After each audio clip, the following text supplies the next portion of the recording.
Assalamualaikum warahmatullahi wabarakatuh. Tugas demonstrasi kontekstual menu 1.4.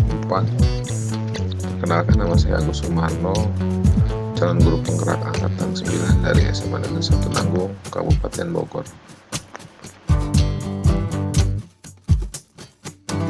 Pada kesempatan kali ini dalam materi budaya positif ada yang dinamakan dengan segitiga restitusi.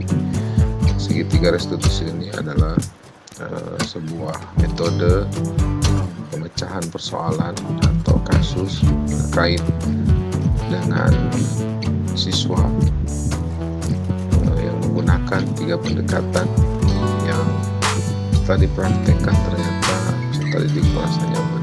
Yang pertama, menstabilkan identitas, di mana kita merasa empati dengan atau merasakan apa yang dirasakan oleh siswa. Kemudian menanyakan keyakinan yang sudah dibentuk, yang sudah disusun sedemikian rupa bersama dengan siswa. Ditanyakan kembali untuk mengingatkan budaya-budaya positif yang universal sehingga mereka kembali kepada keyakinannya. Dan yang ketiga, validasi tindakan yang salah, mengajak para siswa mencari solusi dalam sebuah persoalan tanpa kita memberikan masukan solusi yang seutuh.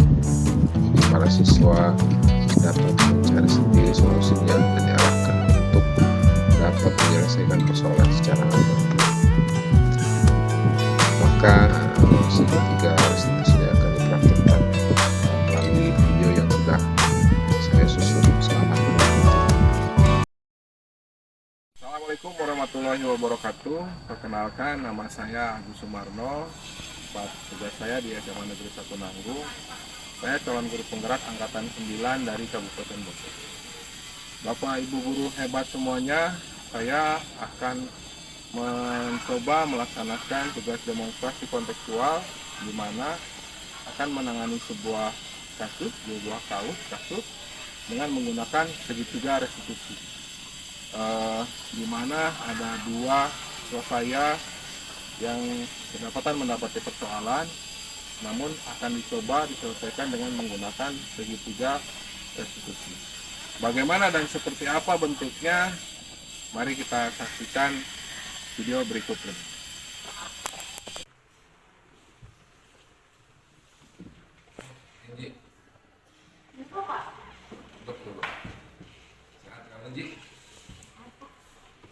Enggak, Bapak tadi mendapatkan laporan dari guru piket.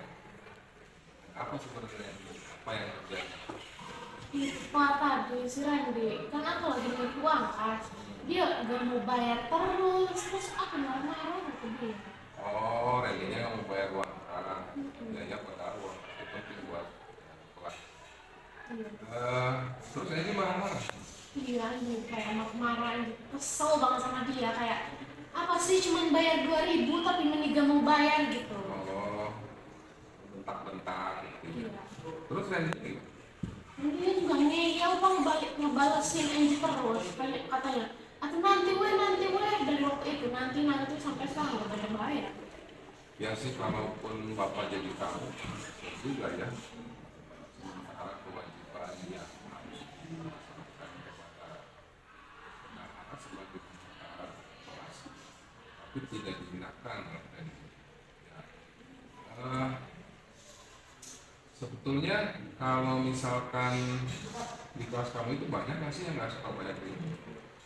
Enggak banyak sih, paling cuma nunda berapa kan terus abis itu bayar. Tapi Randy tuh bener-bener udah berapa bulan gitu gak bayar-bayar. Jadi hanya Randy yang susah. Iya. Ya sih.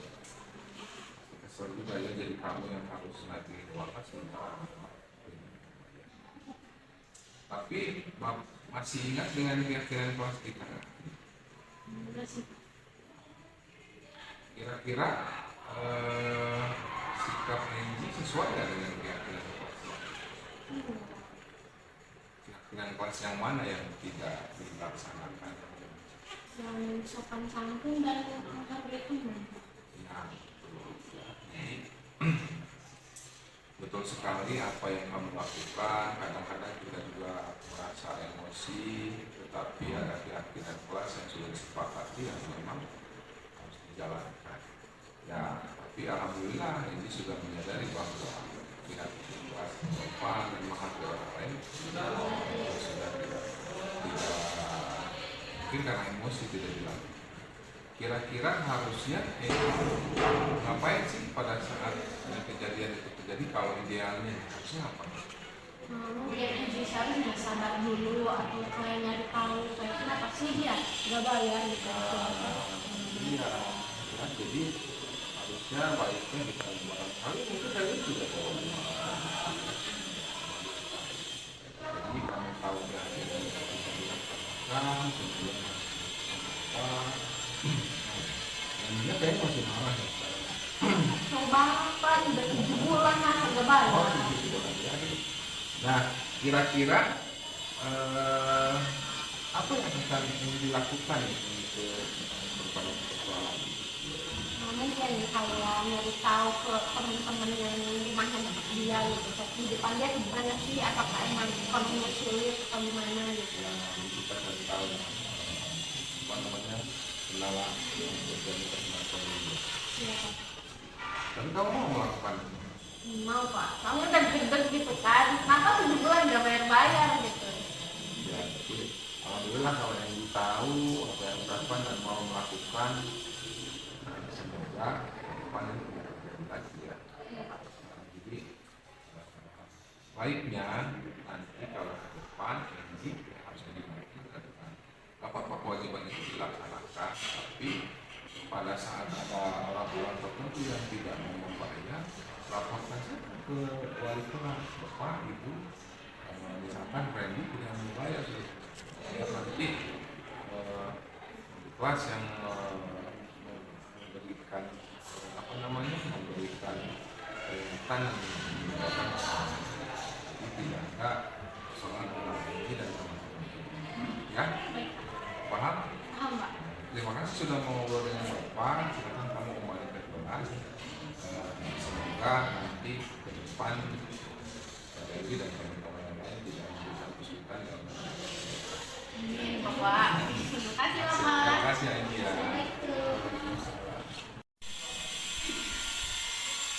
Ya Pak, tadi Bang mau ngomongin apa Pak? Iya Pak, duduk Pak. Silakan. Gimana Pak, sehat? Alhamdulillah. Ini Pak, Bapak mendengar ada kejadian yang kamu alami tadi jam kedua. Kenapa Pak?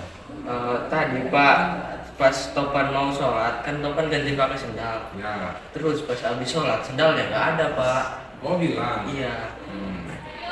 Lalu? Topan cari tahu, ternyata Topan nanya-nanya ke teman sekelas, katanya sama si Arya Pak. Tapi si Arya nggak ngaku, terus Topan bentak-bentak dia. Oh jadi kamu sholat pas pulang sendal kamu tidak ada dan kamu mencari tahu ternyata pelakunya Arya. Emang Arya sering melakukan itu Pak? Kebetulan si Arya tuh emang suka jahil orangnya Pak. Iseng. Iya iseng. Jadi Topan kesel. Iya Pak. Ya sih, kalaupun Bapak jadi kamu juga pasti merasa kesel. Lalu kamu samperin dan marah-marah? Iya Pak. Dimarahin sih. Dimarahin si Arya. Terus dia juga malah balik marah juga pakai itu ngaku. Katanya Mau berantem katanya Pak? iya Pak, sampai mau berantem. Jadi kalau memang segala sesuatu yang dilakukan terhadap kita disengin, kesel ya, marah ya Pak ya. Tapi kamu tidak berantem kan? Enggak Pak. Alhamdulillah kamu tidak sempat melakukan.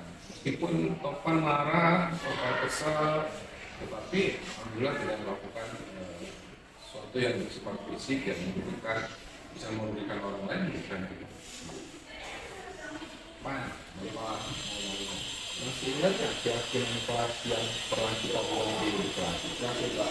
Masih ingat. Nah, kira-kira Topan sesuai nggak tindakannya dengan keyakinan kelas yang kita buat? Nggak sesuai. Yang mana yang tidak sesuai? Yang menghargai orang lain. Oh, menghargai orang lain. Betul, Pan. Jadi penting sekali kita menghargai orang lain. Alhamdulillah Topan menyadari. Tapi sekarang kamu udah sedikit tenang ya Pan? Alhamdulillah. Nah, sekarang tanggal lalu pernah. Nah, Pak, kamu kan menyadari bahwa keyakinan orang sudah tidak dijalankan. Kira-kira harusnya kamu seperti apa Pak pada saat kejadian itu? Kalau idealnya membacanya disembunyikan, harusnya kamu ngapain? Harusnya topan nyari tahu lagi, terus kalau misalnya udah ketahuan orangnya topan nanya kenapa kayak gitu gitu, jangan Mau semua baik-baik ya, baik-baik tadi ya. Ya, aku bantu sekali, tidak semua persoalan bisa diselesaikan dengan kekerasan, dengan keributan. Kadang kita hanya sekedar untuk nanya dan mengingatkan. Ya, jadi alhamdulillah Topan menyadari itu. Nah, kira-kira Aryanya masih marah sekarang ya? Iya Pak, akhirnya udah mau ngomong Pak, padahal topan udah mau minta maaf. Oh, Topan udah meminta maaf. Jadi, nah sekarang kira-kira Topan mau melakukan apa? Mau itu Pak, ngedeketin Arya lagi Pak buat minta maaf. Ya kan, Arya sama Bapak lihat Arya sama kamu kan teman dekat sebenarnya ya. Oh, jadi kamu mau minta maaf, mendatangi Arya, ya. Tapi kamu mau Pak minta maaf kan? Mau Pak. Kan sendal kamu yang di sini. Gak apa-apa Pak, kali dia cuman iseng doang Pak. Oh, jadi kamu juga sadar bahwa kadang memang Arya suka di sini. Alhamdulillah kalau kamu mau perbaikan itu. Tapi begini, aku hanya mengingatkan kadang beberapa hal kesalahan yang dilakukan teman-teman itu tidak harus langsung ditanggapi sendiri Pak. Kalau memang aduh ini bersifat yang sudah merugikan, kamu bisa ngomong dengan guru mata pelajaran, wali kelas, dengan bapak pun boleh. Pak, aduh sendal Topan tiap sholat disembunyikan ke nanti biar bapak yang berbicara dengan Arya. Ya, tapi karena persoalan ini sudah terjadi, Topan mau mendatangi Arya, mau minta maaf dan mau Topan memperbaiki ya. Tapi sudah selesai ya. Kamu bisa berteman baik lagi secepatnya bisa. Itu saja mungkin Pan, silakan nanti ya kamu bisa sendiri menggunakan kata-kata karena kamu tahu ya. Oke, itu ya Pan ya. Sudah, nanti kamu silakan masuk ke itu kelas. Oke. Makasih Pak. Sama. Nah itu tadi penanganan kasus menggunakan segitiga restitusi. Kita akan melihat bagaimana tanggapan dua siswa tersebut terhadap metode yang digunakan. Apa yang mereka rasakan sebenarnya? Apakah sama dengan metode-metode yang lain, penyelesaian yang lain, atau tidak? Mari kita simak video berikutnya. Jadi menurut aku metode penyelesaian masalah seperti tadi itu sangat amat bagus dan kayak benar-benar bisa menyelesaikan masalah gitu. Karena guru-guru juga membantu kita untuk dapat menemukan masalahnya itu penyebabnya karena apa dan juga membimbing kita buat kayak menemukan solusi dari masalah itu. Sehingga kita dapat berintrospeksi diri dan mungkin tidak akan melakukan hal tersebut lagi ke depannya. Sekian. Menurut saya metode penyelesaian masalah seperti tadi itu sangat membantu kita para siswa yang susah untuk mengatur emosi. Nah kan kalau biasanya mungkin gak bisa mengatur emosi, kalau dengan seperti tadi jadi lebih mudah untuk mencari solusi, untuk mencari jalan keluarnya gitu. Soalnya kalau tadi ngobrol santai, gurunya juga ngobrol santai, saling memahami gitu. Jadi membuat kita tuh lebih gampang untuk menyelesaikan masalahnya. Demikian metode tentang praktik segitiga restitusi. Semoga dapat memberikan wawasan bermanfaat buat kita semua. Salam bahagia untuk guru-guru hebat semuanya. Terima kasih. Assalamualaikum warahmatullahi wabarakatuh.